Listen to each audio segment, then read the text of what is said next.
तरह की घटना हुई है, प्रियंका चतुर्वेदी थी जो अब शिवसेना में है, क्या लगता है कि कांग्रेस पार्टी के अंदर महिलाओं की इज्जत नहीं होती, आपको नहीं लगता है? देखो कांग्रेस पार्टी और ये विफल है कि जो टॉप लीडरशिप है, राहुल गांधी है, पूरी तरह से फेल हो गए कहीं ना कहीं। नहीं, राहुल गांधी जी कभी फेल नहीं हो सकते, क्योंकि वो एक मेहनती इंसान है और वो अपनी मेहनत दिखाते हैं। और रही बात, जैसे मैंने बताया, संदीप जैसे लोग जो पार्टी से जुड़े हुए हैं, जो उनकी बैकबोन बन के बैठे हुए हैं, मुझे ऐसा लगता है कि पहले उन लोगों को ध्यान देना चाहिए, क्योंकि वो ही सबको खराब कर रहे हैं। पूरी पार्टी को जो खराब कर रहा है वो ही खराब कर रहा है। और जो मेरी दुश्मनी हुई है, मैं बताती हूँ, संदीप सिंह के साथ मेरी जो दुश्मनी है जो चल रही है, वो कहाँ से शुरू हुई। एक बार प्रियंका गांधी जी मेरे इलेक्शन में आई थी और मैं गाड़ी में बैठी हुई थी दीदी के साथ में। वो मुझे बहुत बहुत प्यार करती हैं, हाँ मैं भी उनसे बहुत प्यार करती हूँ। मैं आज भी यहाँ पे बैठी हूँ, मैं नहीं चाहती कि मेरी पार्टी का बाल भी बांका हो, बट मैं ये चाहती हूँ कि हाँ, ये संदीप सिंह जैसे लोग जो बैठे हुए हैं पार्टी में, इन लोगों पे कड़ी से कड़ी कार्रवाई की जाए, इनका सच पता किया जाए कि ये लोग क्यों ऐसा कर रहे हैं, किससे मिले हुए हैं, क्योंकि यही लोग पार्टी में खराब कर रहे हैं। तो मैं कहा थी कि जब दीदी गाड़ी में बैठी थी तो दीदी ने मुझे एक बात बोली थी। दीदी ने एक बात बोली थी कि अर्चना, यू आर वेरी स्ट्रॉन्ग और तुमको ना मायावती जैसी दबंग नेता बनना है, ठीक है।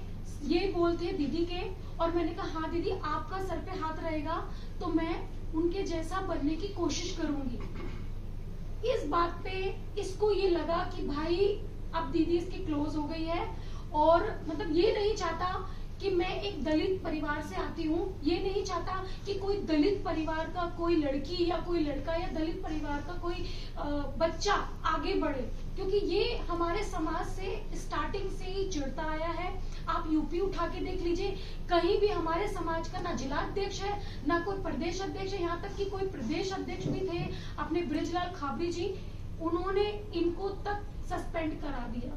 तो आप खुद सोच सकते हैं कि इसको कितनी दुश्मनी है। बट ये भूल गया, जब बाबा साहब अम्बेडकर थे तब हम लोगों ने पानी तक की लड़ाई की थी, और आज तो फिर भी बहुत दुनिया आगे जा चुकी है। सोशल मीडिया से कुछ भी नहीं छुपता, जनता से कुछ भी नहीं छुपता, सबको सब कुछ सच्चाई पता है। आपने किसी चाहेंगे अभी जिस तरह आपने कहा कि दलित लोगों की वजह से उसे प्रॉब्लम है ये चीजों की, लेकिन प्रेसिडेंट भी तो हमारे यहाँ पर छोटी जात के ही बनकर आए हैं जी, तभी उसे आपने ये चीज का एक्शन क्यों नहीं लिया और ये चीज का कंप्लेंट क्यों नहीं फाइल करती हो कि वापस से वही चीज शुरू हो रही है छोटी जात और बड़ी जात मैंने किया है। जो मेरी पहली वाली जो FIR है, मेरे जो पापा ने करवाई है, वो इसी चीज पे है, क्योंकि उसने मुझे 2 कौड़े की बोला था और नीच जात की बोला था, तो जिसकी वजह से मैंने उस पे कंप्लेंट कराई है। बट उस टाइम पे मेरे पास कुछ सबूत नहीं थे, क्योंकि सरकार सबूत मांगती है, पुलिस सबूत मांगती है, क्योंकि उस टाइम पे ये लोग CCTV फुटेज नहीं दे रहे थे, तो मेरे हाथ में कुछ भी नहीं था। मुझे समझ में नहीं आता, राहुल गांधी जी दलित परिवार को, दलित समाज को आगे बढ़ा रहे हैं। वो चाहते हैं कि दलित समाज के लोग आगे बढ़े, तरक्की करें। IAS वो लोग हैं, हमारे समाज के लोग हैं, IPS हमारे समाज के लोग हैं, डॉक्टर, यहाँ तक कि हमारे राष्ट्रपति जो है वो भी हमारे समाज से बिलोंग करती है। तो फिर इन लोगों को इतनी प्रॉब्लम क्यों है? मेरे से बहुत ज्यादा प्रॉब्लम है। पर मैं ये बताना चाहती हूँ कि मैं स्टार्टिंग में भी दबंग रही हूँ और आज भी दबंग रही हूँ। तुम मुझ पे कितना भी हमला करा दो, मैं डरने वाली नहीं हूँ।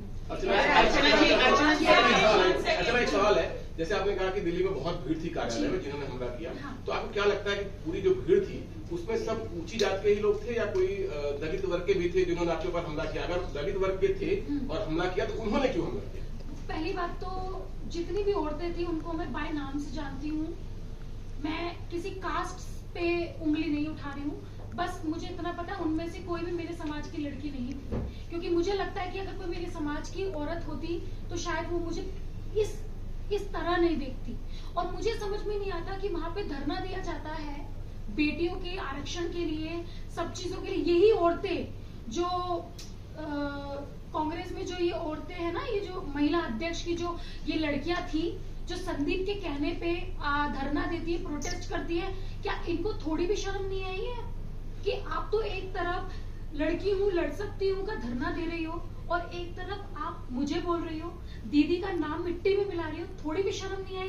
कम से कम दीदी का तो लिहाज करते, प्रियंका दीदी का तो लिहाज करते। उन्होंने मतलब अपना एक, क्योंकि ये जो दोहा था, जो क्या बोलते हैं इसको, स्लोगन जो है ये उनका ही दिया हुआ है, लड़की लड़ सकती हूँ, तो उस पे मैं खड़ी हुई हूँ क्योंकि मैं आज तक लड़ते आई हूँ और मुझे लगता है कि हर लड़की को दबंग होना चाहिए। बट जो ये औरतें थी जिन्होंने ये सब चीजें की है और वार्तालाप पे मौजूद रही है, इन्होंने ये सब चीजें की है, तो मुझे लगता है कि ये कांग्रेस का नाम मिट्टी में मिला रही है।